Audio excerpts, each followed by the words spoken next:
Nailed. I got every one of those.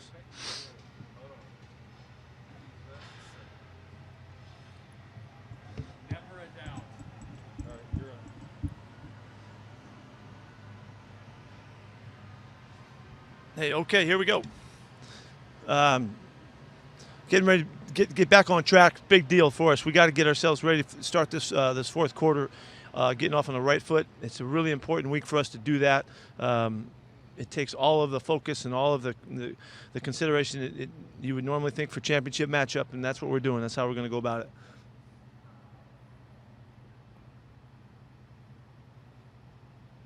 And Jackie? Hey, Coach.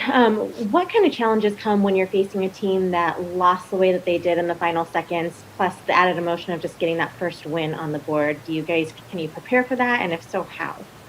yeah, we do have a way that we talk about it, Jackie, that kind of is encompassed by the way we talk about all the matchups, that this is the next game, and all of the storylines that you could pick out of it don't have anything to do with how we want to prepare and how we want to focus. And so there's a real discipline that it takes week in and week out, in conference, out of conference, in division, out, all that stuff that happens, records and all of that. So this is a good illustration for us, as it is every week, to come right back to focus and do things in the routines that we need to do to play good football. John? Pete, Monday you talked about the Jamal trade and being ecstatic with getting him here. Obviously, you guys do your homework when you're at a player. You see the film and everything, but you don't really know the guy necessarily until he gets in. Just how's he been compared to maybe what you're expecting, just as an overall person, leader, player, everything? Well, first off, anytime we talk about these trades, and particularly this is such a sweet one for us, that this is John Schneider's vision, to see that, think about it. He has to have an inkling about that there's a possibility. Then he's got to go through all the process to nurture the opportunity, which he did.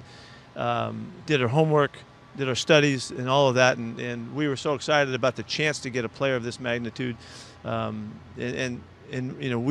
had done our homework about Jamal, just trying to learn who he was as best we can. As you said, you don't know him until you get the guy here, really. But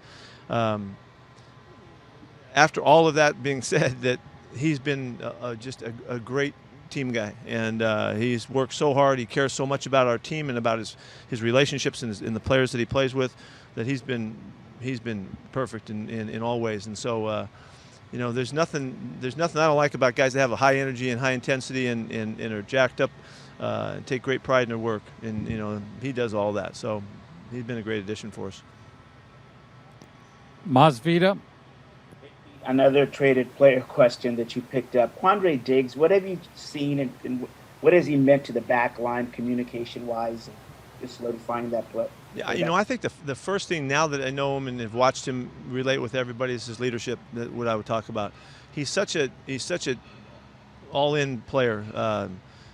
The way he works, the way he practices, the way he studies, the standards that he upholds, and really, because he does it, it really demands that other guys do it as well. I mean, he's been such a valuable part of our team, and came in the middle of the last year and all that, but really, and I can see why he was the captain in their program, and he's been very meaningful to us, and love his toughness.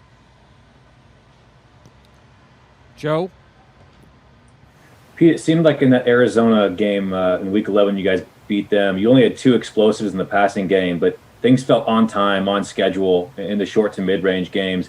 And maybe it's been more laborious over the recent stretch here. Is that a fair evaluation? And maybe what has been the disconnect between the Arizona game and maybe what's happened recently? It's different teams, different games, different situations, all of that, I'm not sure where you're going with that, but we're playing better now than we played all year long, and in the passing game as well.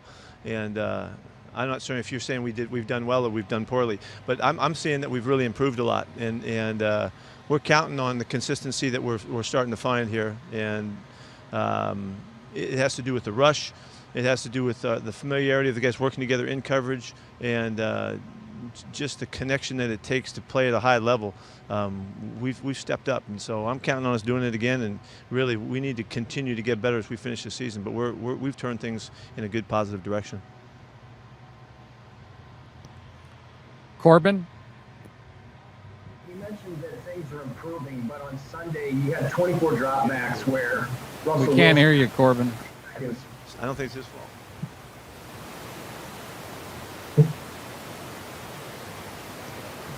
All right, Corbin, try it again.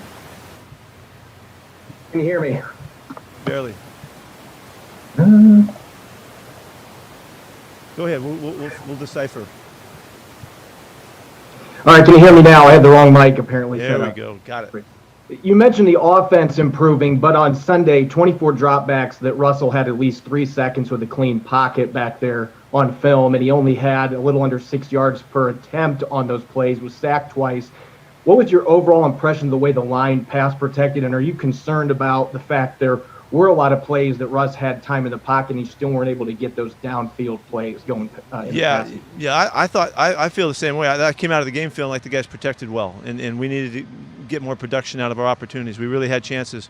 We were trying to get the ball down the field more than allowed, and we were looking for opportunities, and we just need to adjust and take advantage of what was available to us. But protection was solid, and I thought that was a good job, even providing that we had a couple guys in there that haven't been playing a lot. Michael Sean. This version of the secondary is probably the best one you've had since the Legion of Boom days. Like, did you have a vision for how you guys would have to transition from that era with Cam, Earl, and Sherm, and how much of what you guys have been able to do now looks like that vision? I can't tell you that I had a vision for it because I wasn't sure, who the players were going to be, and as we were transitioning, and it kind of happened. It didn't seem like it happened all at once, although it almost did. Now when you look back, but I've always felt like our secondary should be notable. We should play in noteworthy fashion. That's just that's the way I've expected it over the years, and so it was just a matter of who the new guys were going to be, and then we'd have to figure out, who would ever have known that Cam would be like that, or Earl would have been the style that they would have been. And so you have to wait and figure it out somewhat. You have hopes. So hopefully, that instead of maybe that not vision was that we'd find the right combination of guys, we turn it around, and we would we'd get back on track again. But you got to know that to have a collection of those guys of that caliber, that playmaking style, is rare. We don't talk about Brandon Browner very much, but he was a big factor in those days as he played with those guys too, and was part of getting that thing rolling. And but I would say this now, in camp, when we started working together in camp and got to see our guys, my expectations went really high in thinking that the things that we could do, and had a lot to do with Marquise, who had really was an extraordinary young factor in what we were doing and all that. And I just feel like we're just kind of getting back together again. It's taken a while to get the band back out there, so hopefully we can finish with a real strong showing to wrap up this season. In terms of building for the future, how different is it when you drafted all Earl, Cam, even got BB for pretty cheap, but you have to expend draft picks on guys like Quentin and Jamal and Diggs? Just how different is that from a team building perspective? Yeah, well, not very many people would have figured that fourth and fifth rounders and free agents out of Canada would make some group come together, that they'd get a nickname and all that. Sherm might have thought that. He might have had that in his vision, but it was hard to picture that in the day. And so I'm not sure what you asked, but you got to hit it right sometimes, and it all's got to work together. And we're moving in the right direction with these guys, and that was a rare bunch of guys. We have, but I know you said about how we had to acquire some guys. Yeah, well, we're trying to get it back to where we need it, and not very patient about it. Thanks. Sure. Bob?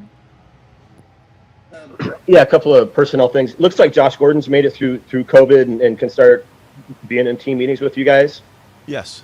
And is there a chance Greg Olson, it sounded like he said over the weekend that maybe he's got a chance to get back more quickly than you guys might have thought? He's surprising us the way he looks already, Greg in particular. Josh is in the building today for the first time, and it'll take a while before we can get active in the practice and all that kind of stuff, but we're going through the process. Yeah, but Greg's making a big turnaround, so who's to say how long it'll take? We're not going to set any limits on him. He's doing some good stuff. And is Quentin Dunbar going to be able to practice today? He's practicing today. And then more. You guys signed Alex Magoo to the practice squad. Was that a priority to get another quarterback in there, just kind of based on what maybe happened with Denver or whatever? Yes. Yes. Ben? Hey, Pete, how would you describe your experience coaching the Jets in '94, and then also what did you learn from that, first NFL head coaching experience that you take with Well, I've learned a lot, and I'm a lot different than I was then because of what I've learned. It was kind of a surprise experience. Got, put in position to take that thing over, and then just didn't get much time to work, and to really put it into shape. But I did learn a lot. I learned a lot about dealing with the people that are in ownership and people that run the clubs and opinions and stuff like that. Sorry about the noise out here.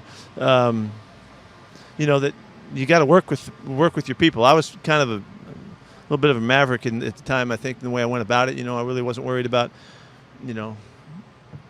making friends and with the owners and stuff like that. I just was coaching and I needed to work at it more, be a little bit more politically correct. I was kind of politically not correct at the time, and so it was fun. It was a nice try. Just ended too fast. Greg? I know the NFL doesn't tell you much about suspensions, but is there a reason why there's a 10-day gap here or 12-day gap between Gordon being in the building and allowed to practice? Greg, I don't know the reason for that. I don't know what that is, but I know it's the acclimatization type of approach. That's one of the ideas, and I think that's at the heart of it, is to give a guy a time who has, hasn't been part of a program, time to get where he can, protect himself and all that. So that's the biggest part of it. I don't understand these first couple days, why he can't be with us totally, but whatever. That's the rules, and we're going with it. He can't get on the field till the 21st. Is that correct? Yeah. So we'll be working him with our trainers, and he'll be getting in shape and all that.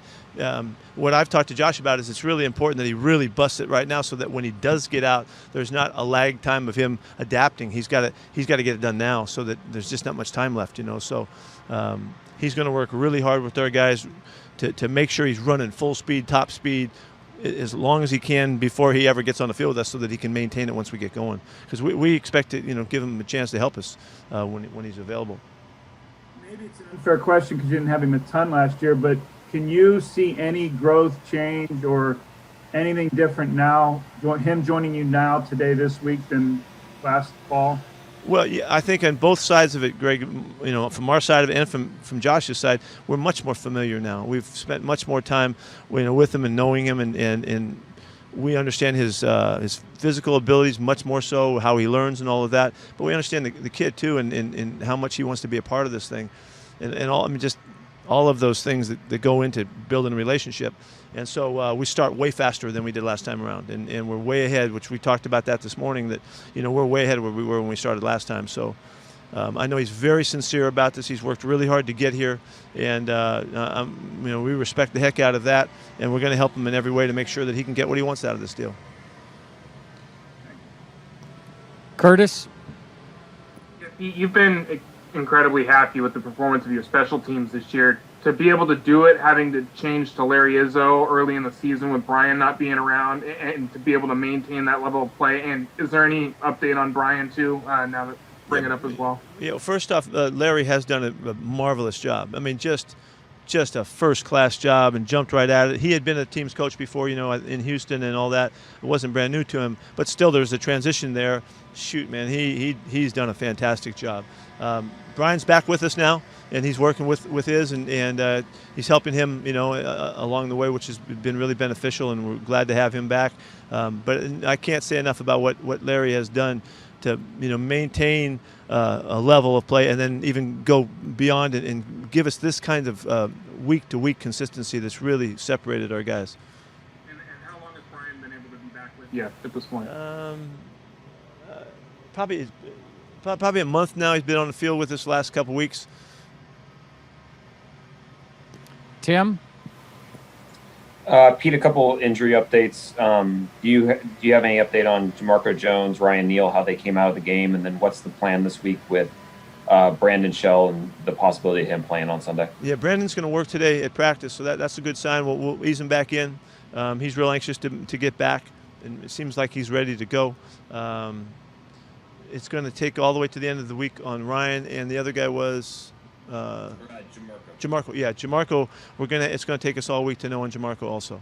Neither one of those guys are out right now, but we got to make sure that we get enough time to check them out, and I can't tell you yet. And then with Quinton, do you anticipate him being able to get enough work this week where he could play? We'll take it one day at a time. One day at a time. I'm really thrilled that he's back. He's worked really hard to get back out here, but we got to see him practice and see him work and see where he is. DJ did a really nice job for us again last week, and we feel very comfortable there, so we don't have to rush Quinton back out. And so we're going to hopefully bring him back in the right pace so that he can really be strong and ready to finish the season with us. Brady? You told us last week that you're kind of keeping Danny Etling separate from your other quarterbacks. What's the plan there with Alex? How are you going to do that with Alex? Alex needs to work with us for a while here to get caught up where we're going, and then we'll make a determination on how to go from there. I could see in the future that Alex gets back with us for a few weeks, gets comfortable, and then we may separate him too. It doesn't. He needs to learn a lot more before he could help us. So we're going to try to bring him along and hope for the best and keep Danny clear, and then in time we may make that decision. We'll wait and see what we do with that. But we're considering that. Gotcha. Sorry. And you said Brian is helping Larry. Is Larry still coordinating the special teams? Yes. He's in full command of it. Yeah. Thanks. Yep. Okay, thank you. We're Okay, short see on you guys. time today. Sorry, guys.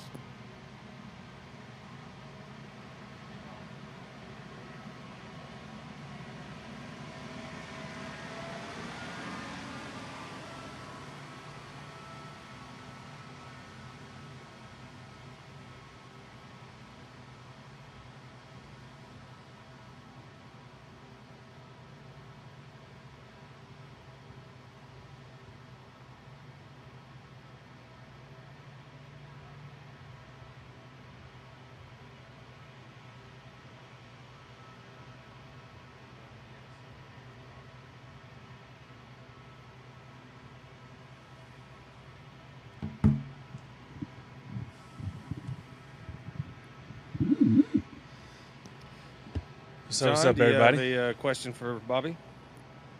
Sure, Bobby. You obviously got to know Jamal pretty well, playing with him over the last few months. Just how have you seen him this week? Is this any different for him? Is he pretty hyped about facing the Jets, or is he just kind of treating it the same? I think he's treating it the same.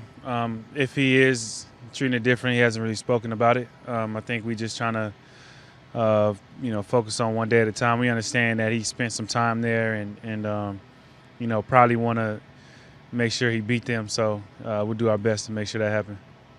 Just what have your impressions have been? I know you knew him a little bit before he got here, but what have your impressions of him been since he? He's been great, man. He's been a great teammate. He's been flying around making plays, playmaker, always getting sacks. The energy that he brings to the team is just something that you can't teach, and it's really good to have him on the team.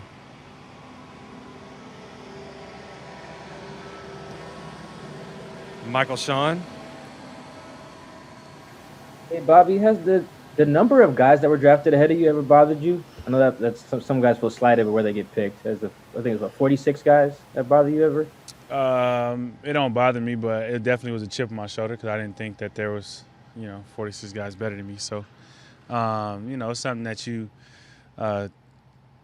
use as a chip on your shoulder and, constantly prove those guys wrong, prove, who is still standing at the end of their career or still in the league. So that's kind of how I get back at those guys. Is that still a thing, or are you past that now? It's still a thing to an extent, but it's, as you get to like year 10, most of those guys not even in the league anymore, so it don't matter. I'm still, kicking it. Thanks. Bob. Yeah, Bobby, you guys played the run really well in the first half. Sunday, and then obviously the third quarter they got a couple of big runs. Was it anything in particular? Did they change anything, or is there something going on there that kind of allowed those to happen? Or No, I think it was just bad eyes on our part. Just getting cut off in some of our run schemes. So I think it was more so us than anything. I think we just had a moment in the third quarter where we didn't perform as well as we should have, and end up hurting us. They end up getting those 2 scores on those drives, and we just got to play better. But I do feel like we're making improvements, and we're getting better every week. So that's something that we could build upon. We just got to make sure it sustains the whole game. Tim? Hey, Bobby, a little bit off topic, but until this past weekend, you guys hadn't put anybody on the COVID list this season. I'm just wondering, why do you think you as a team have been so successful? Has it been the messaging? Has it been the protocols the team has put in place? What are some of the things that you see as reasons why? I think it's a combination of all those things. I think the protocols, probably start there, but I think it's the discipline, the understanding, the guys kind of buying in on this is just a weird season. And so some of these things that, we're up against this year is maybe things that we may or may not want to do, but it's that we have to do to not only make sure we good, our family good, but everybody else's families. And so I think we've done a good job of just focusing on that. And the Seahawks have done a great job of, making sure even if we have family members or anything like that are coming in, they can get tested. And I think we've done a just good job of just being mindful of doing the right thing, making the right decisions. Jackie? Hey, Bobby. What do you see on tape from Sam Darnold in this Jets offense? I think they trying to get the ball out fast. I think they, rely a little bit on their run game. I think that's kind of starts it off, allows them to kind of, have him move around the pocket a little bit to get it to those guys. But I definitely feel like their offense starts with the run game. So, if they're watching last week's film, I would be surprised if they didn't try to come out and establish the run a little bit before they start throwing the ball. But, I think that's how I think he performs well. I think it's like any offense. Once the running game is good, and then you can open up the passing game. And so I think that's what they're going to try to do. They're going to try to get the ball out of his hands quick. He has some playmakers that he can throw and take shots down the field, which I think they'll try. But I think this offense is going to start with the run game. I haven't seen the practice report to see if Frank Gore's back from the concussion, but what do you see from the younger guys, the speed that Johnson and Adams had? They hit the hole really fast, and you could definitely tell they're learning, under Frank. Frank has been an amazing player. I've been fortunate enough to play him, this long in my career, and so you could definitely feel and see their running style, kind of emulate some of the things that he does. And so, he got those guys, looking and seeing the holes right, and so it's going to be fun matchup to go against them, and hopefully he's out there. Curtis? Yeah, Bobby, just kind of big picture. What are you most proud about with the defense and the strides you guys have made over the last handful of weeks here and pushing your kind of level of play forward? That you're up to 7th in the league in sacks. Points per game's way down. The way you guys are playing has made a pretty big turn. What stands out to you most about that, and what are you most proud of in the way you guys have come along? I think just kind of staying the course and just keep believing. I think there was a stretch in there where we were just, we were playing good defense, but when it got to that fourth quarter, we were giving up so many yards, and just understanding that what we were doing was working. We just have to figure out a way to sustain it over the whole game. And so I think we've done that in more stretches than we were doing in the beginning of the game. And, I think everything works together. You start getting sacks, then it makes the back end not have to cover as long, and, it creates juice and energy. And so I think we're just all feeding off of each other, and it's just really good to see. And I think we have 4 games left to take that up another notch. Greg? Hi, Bobby. I get the feeling you know exactly how many of those 46 picked before you were still in the league. Is that true?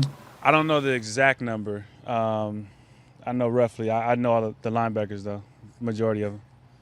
So I know the linebackers for sure. But, it's something you think about. But as you get older, it still sits there. But it's like as you look up, is really nobody to hold grudges towards because they're not here. So. When you got drafted, did you think 10 years? Was that a realistic possibility? Truthfully, yeah. I said I was going, that's the goal was to get to 10 because you get to the league and the first thing they tell you is that, you can't make it to 3. And I was like, okay, I think I know I can make it to 3. And then, let's see if we get to 5. And then we get to 5, let's get to 10. We get to 10, let's get to 15. There's a lot of things that can, happen, whether it's injury or things like that. So you try to break that goal up. But I definitely felt like it was doable because I felt like I was going to have the discipline and the want to get it done. Ben?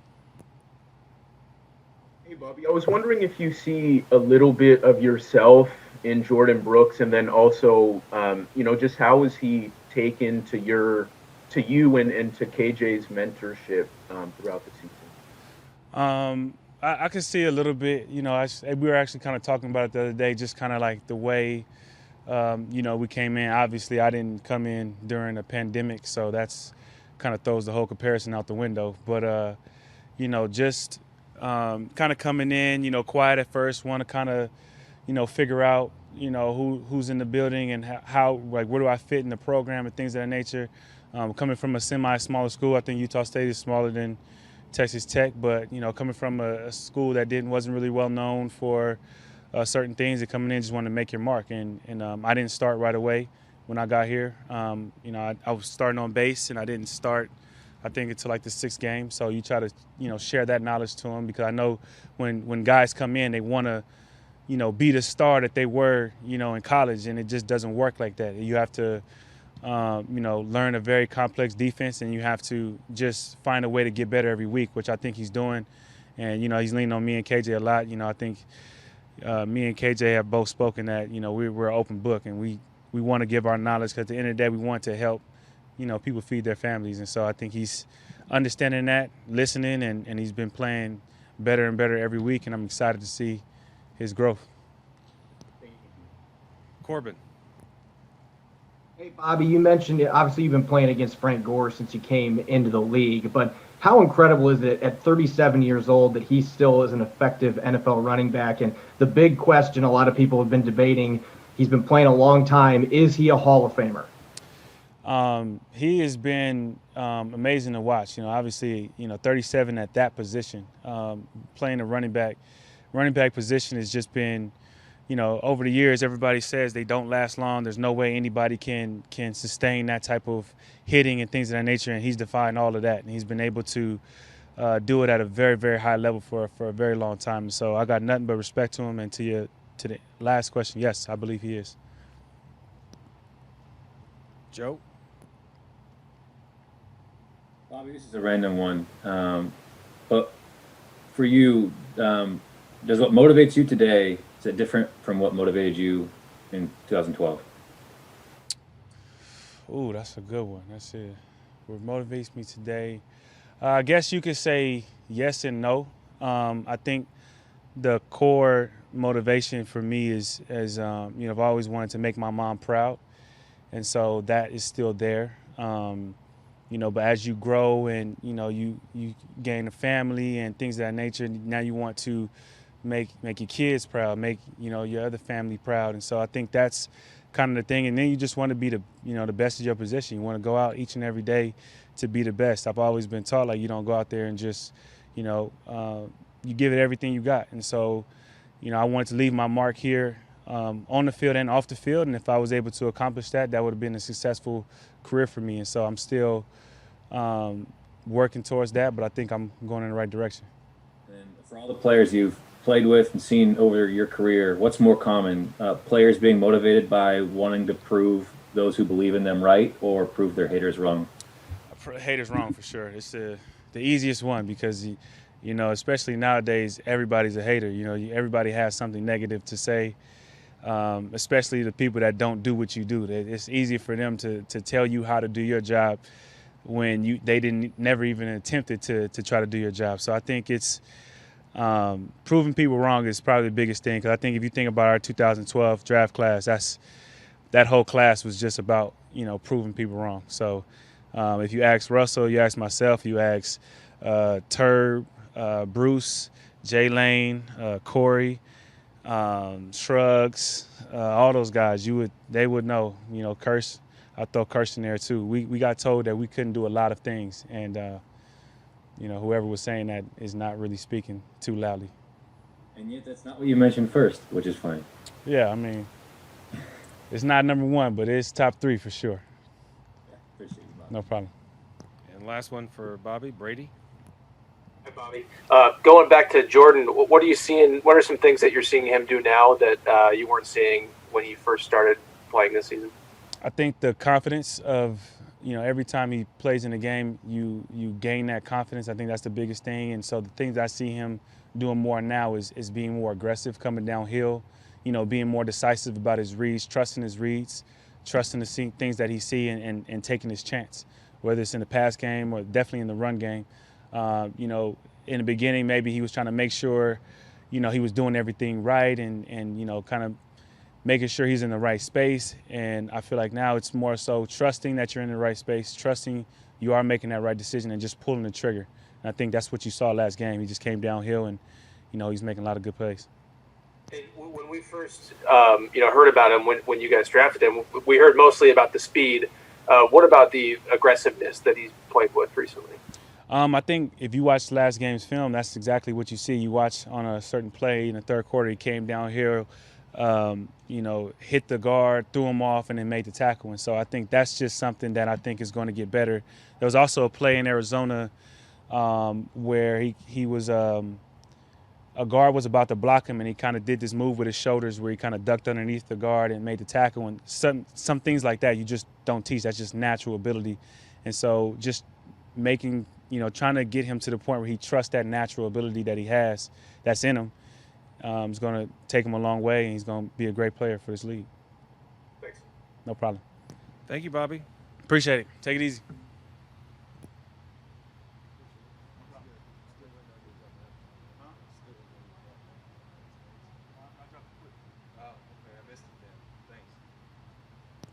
Hang tight. We're trying to see if there's someone we can sneak in here before we're on the field for special teams. So just hang tight. I'll let you know one way or the other shortly.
All right, we have Jordan Brooks on his way up. We've got just a couple of minutes, so. John Boyle?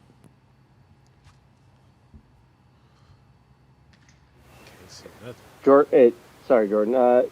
Bobby was just talking about the confidence you're playing with. Pete said Sunday was by far your best game. How much different does it feel out there for you than maybe the early season games we were just getting going? Just getting a lot more comfortable. That comes with, more games, more reps, practice, and then obviously the guys in the room that's been helping me, and then my coaches. So all that in one has just been allowing me to play a little bit faster. Curtis, you have a question for Jordan? Yeah, Jordan, did you have a point this season where things started to slow down and click in, and you started to get over that that crest and feeling like it was more comfortable for you? Yeah, I wouldn't say just one particular point, but I think just gradually as the weeks progress, just getting more comfortable, the game slowing down for me. Masvita? Yeah. Hey, was it the learning curve? Was it the run game or the pass coverage that you had to learn, or were they both the same? Which did you have to elevate? Which was harder for you to climatize I think they both go hand in hand, because you got run, play action, boots, all this stuff. So it slows you down as a linebacker at times. You want to be aggressive on the run, but they got the play action, so you got to be ready for the weak hook issues and all those type of deals. So just learning how to balance that just makes for a better linebacker. Bob? Yeah, Jordan. I imagine Bobby and KJ have given you a lot of tips through the last few months and all that. Is there anything that either one of those guys has told you that's really stuck out at all?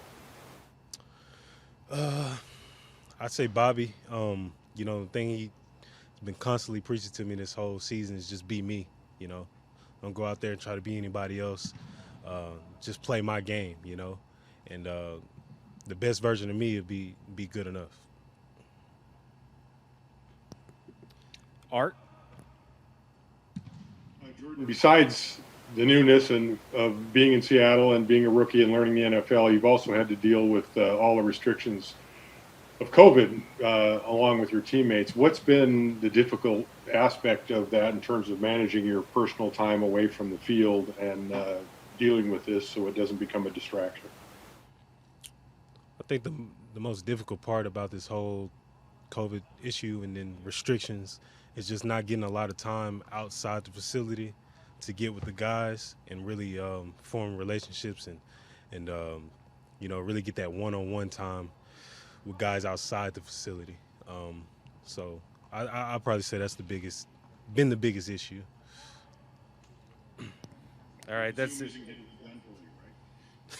Not close. All right, thank you, Jordan. Appreciate you guys.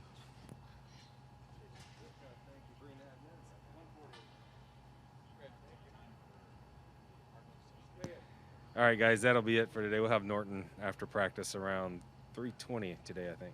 Thanks. Thanks, Simon.